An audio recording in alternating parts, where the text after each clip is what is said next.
नमस्कार दोस्तों, Canada study visa आज के समय में सभी से ये अनुरोध है कि वो ये मत सोचें कि कनाडा ने वीज़ा बंद कर दिया। आप कनाडा वीज़ा अप्लाई कर सकते हैं, यूके स्टडी वीज़ा अप्लाई कर सकते हैं, आपके पास पूरे चांसेस हैं। मगर एकदम से एक बाढ़ की तरह से, एक सुनामी की तरह से लोगों की भीड़ एम्बेसियों की तरफ बढ़ चुकी है और जिसकी वजह से वेटिंग हो रही है, टाइम लग रहा है। बहुत से लोग वहाँ जाने के बाद सब्र नहीं कर रहे। मैं उनसे अपील करना चाहूँगा कि वो सब्र करें, वहीं रहें और कम से कम खर्च में अपना गुज़ारा करें और धीरे-धीरे वहाँ सेटल होने की कोशिश करें। विदेशों में जाने वाले विद्यार्थी एक नई ज़िंदगी की शुरुआत करते हैं। हिंदुस्तान से गए हुए सभी विद्यार्थी हमारे हिंदुस्तान के फ़ायदे के लिए, अपने परिवार के फ़ायदे के लिए ही विदेशों में जाते हैं। सोशल मीडिया में जो दिखाया जाता है ख़ास तौर से कि भी वहाँ पर जाकर बहुत छोटे-बड़े काम करने पड़ते हैं, तो वो एक सच्चाई है, लेकिन आप कामयाब हो जाते हैं क्योंकि वहाँ पर इनकम ऑफ सोर्स आपके लिए ज़्यादा है। यहाँ पर इनकम ऑफ सोर्स थोड़े कम हैं, कंपटीशन ज़्यादा है, आबादी में हम दुनिया के नंबर 1 पे हैं। काम के लिए अगर काम कर भी रहे हैं तो हमारी मेहनत का हमें कुछ भी नहीं मिल पा रहा। आप देखिए ख़ास तौर से वो ज़रूरतमंद परिवार जो बाहर जाकर विदेशों में आज पैसा कमाकर गाँव में, अपने आस-पास के एरिया में, अपने परिवार के लिए क्या कुछ नहीं कर पाए। इसलिए विदेशों में जाना एक बहुत ही हिम्मत का काम है जो आप लोग जा रहे हैं। मैं सभी से अनुरोध करूँगा कि कुछ अलग-अलग कंट्रियों का चुनाव करें। कनाडा में आज की डेट में आप वर्क परमिट के लिए अप्लाई कर सकती हैं।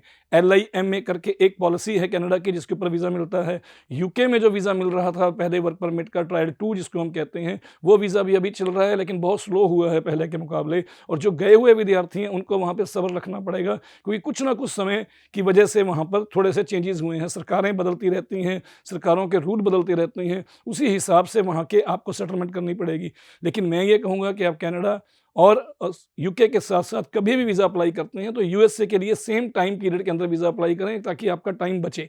3-4 कंट्रियों में एक साथ वीज़ा अप्लाई करने में आपके टाइम का बेनिफिट होता है, आपके पैसे का बेनिफिट होता है। कहीं पर भी आपका वीज़ा लग जाए तो आप विदेशों में जा सकते हैं क्योंकि बाहर के मुल्कों में जाने के बाद आपके लिए सभी देश एक बराबर हैं। क्योंकि वहाँ पर अगर आप जाकर किसी भी तरह की मेहनत करते हैं, कामयाबी हासिल करते हैं तो वो अपने दम पे करते हैं। जो भी जान-पहचान रिश्तेदारी है वो कुछ समय के लिए मिलती है, उसके बाद वो आपके साथ नहीं देती।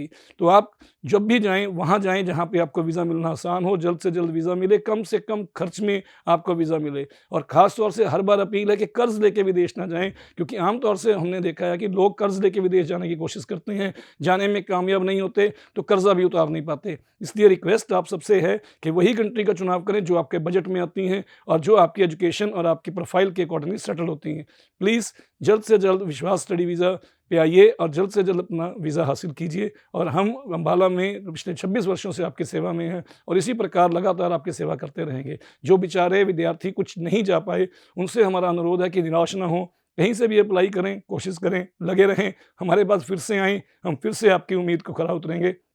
क्योंकि बदले चुनाव जो भी सिस्टम में वो गवर्नमेंट की वजह से कुछ रूल्स वहाँ की कंट्रियाँ बदल देती हैं, कुछ रूल्स हमारे यहाँ की कंट्रियाँ बदल देती हैं। तो उसकी वजह से हम लोगों को परेशानी आती है। अदरवाइज़ किसी को भी हमें वीज़ा ना लगवाने में बेनिफिट्स नहीं मिलते, सिर्फ़ और सिर्फ़ वीज़ा मिलने पे ही हमें कामयाबी मिलती है। ये ध्यान रखिए और कोशिश कीजिए, सब्र कीजिए, वेट कीजिए।